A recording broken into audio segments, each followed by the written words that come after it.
Hello friend, আমি দেবমিতা চলে এসেছি বং রান্নাঘরে একটা নতুন রেসিপির ভিডিও নিয়ে।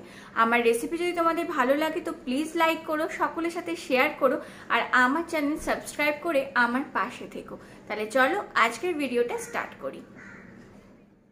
গরমকালে রাস্তায় বেরালে যেই জিনিসটা আমাদের সব থেকে বেশি আরাম দেয় সেটা হলো যে কোনো রকমের ঠান্ডা জুস বা আখের শরবত।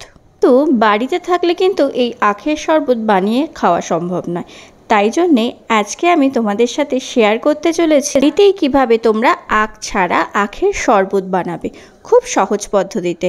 তাহলে চলো আমার আজকের রেসিপি স্টার্ট করি। আমি একটা মিক্সিং জারে প্রথমে নিয়ে নিচ্ছি একটু আখের গুড়। এবার আমি এর মধ্যে দিয়ে দেব কিছু পুদিনা পাতা,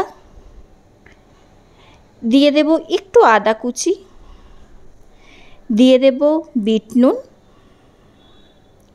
এবার দিয়ে দেব একটা লেবুর রস। আমি এখানে একটা গোটা লেবুরই রস দেব। লেবুর অর্ধেক অংশটাও আবার দিয়ে দিচ্ছি। এবার আমি দিয়ে দেব ঠান্ডা জল। এবার মিক্সিং জারটা বন্ধ করে ভালো করে ব্লেন্ড করে নিলেই কিন্তু তৈরি হয়ে গেল আমার আজকের রেসিপি আখ ছাড়া আখের শরবত। আশা করছি এই গরমে এই রেসিপিটা তোমাদের ভালো লাগবে। আর আখের শরবত খাওয়ার জন্য বাইরে যাওয়ারও প্রয়োজন পড়বে না, বাড়িতেই তোমরা অনায়াসে বানিয়ে নেবে আখ ছাড়া এই আখের শরবতের রেসিপিটা।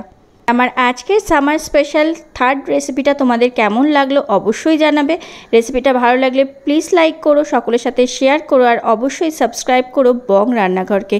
টাটা।